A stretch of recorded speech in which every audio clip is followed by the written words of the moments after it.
உங்கள் favourite TV ஷோக்களை இனி miss பண்ண தேவையில்லை. ZEE5 இல் முற்றிலும் இலவசமாக காணுங்கள். இங்கேயும் எப்பொழுதும். கடவுள் இருக்காரு. கடவுள் சரியாதான் என்ன வழி நடத்தி உங்களை ஒப்படைக்க வேண்டிய இடத்துல தான் என்ன கூட்டிட்டு வந்திருக்காரு. சூர்யா மாதிரி தான் உங்களை தத்து எடுத்துக்க போறாங்க. அப்போ உங்களை பெத்த அப்பா அம்மாவுக்கு தான் நான் உங்களை தத்து கொடுக்க போறேன். அம்மன் என்கிட்ட ஒப்படைச்ச பொறுப்பை நான் நல்லபடியா நடத்தி முடிச்சிருக்கேங்கிற மன திருப்தி இப்ப என்கிட்ட இருக்கு. அம்மா கிட்ட போலாமா? வாங்க. சாஸ்திரிகளே,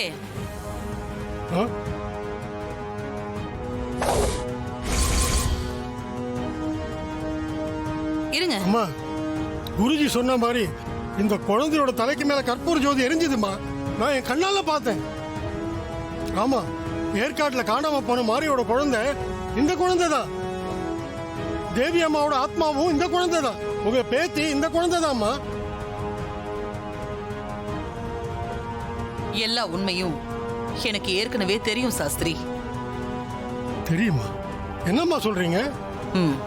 எல்லா உண்மையும் உங்களுக்கு தெரியுமா? ஆமா சாஸ்திரி, எனக்கு இந்த குழந்தை தான் மாரி சூர்யாவோட குழந்தைன்னு முன்கூட்டியே தெரியும். அது தெரிஞ்சும் நான் ஏன் உண்மையை வெளியில சொல்லாம இருந்தேன் தெரியுமா? இந்த குழந்தையோட உயிருக்கு ஆபத்து இருக்கு. இந்த குழந்தைய கொல்றதுக்கு யாரோ துடிச்சிட்டு இருக்காங்க.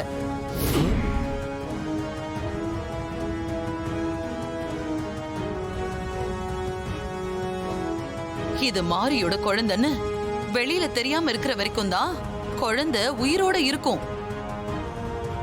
இது சூர்யா மாரியோட குழந்தைன்னு அவங்களுக்கு தெரிஞ்சிருச்சு, அடுத்த நிமிஷம் இந்த குழந்தையோட உயிருக்கு ஆபத்து இருக்கு சாஸ்திரி.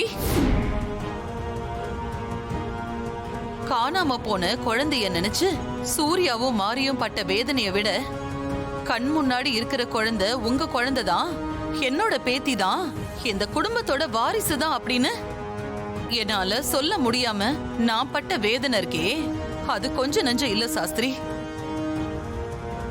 பல நாள் நான் தூக்கமே வராம ராத்திரியில தனியா உட்காந்து அழுதுருக்கேன். என்னுடைய இந்த நிலைமை என்னோட எதிரிக்கு கூட வரக்கூடாது சாஸ்திரி, வரவே கூடாது. இந்த குழந்தை பத்தின உண்மை உங்களுக்கு தெரிஞ்ச மாதிரி ஜெகதீஷ் சாருக்கும் தெரிஞ்சிருக்குமா? நான் கோவில் வேலையா ஊருக்கு போறேன்னு சொல்லிட்டு குழந்தைய மாறிக்கிட்ட ஒப்படைச்சிட்டு நான் ஊருக்கு வந்ததுக்கு அப்புறம் ஜெகதீஷ் சார் எனக்கு போன் பண்ணாருமா. அப்புறம் நேரா வந்து என்ன பார்த்தாரு. சார், நான் உங்ககிட்ட சொன்ன இந்த உண்மையை வேற யாருகிட்டையும் கண்டிப்பா சொல்ல மாட்டேன். இது சத்தியம். என்ன நீங்க நம்பலாம். ரொம்ப நன்றி சாஸ்திரி சார். ஆமா சாஸ்திரி, அவர் சொல்லிதான் எனக்கே இந்த உண்மை எல்லாம் தெரியும். என் வீட்டுக்காரரை கொலை பண்றதுக்கு முயற்சி பண்ணாங்க. ஆனா அதுல இருந்து தப்பிச்சு இப்போ அவர் கோமால இருக்காரு. சூர்யா மாரியோட குழந்தைய என் பேத்திய கொலை பண்ண துடிச்சவன் தான் என் வீட்டுக்காரரையும் கொலை பண்ண பார்த்திருக்கான். ZEE5 ஆப்பை டவுன்லோட் செய்து அனைத்து எபிசோடுகளையும் இலவசமாக பாருங்க.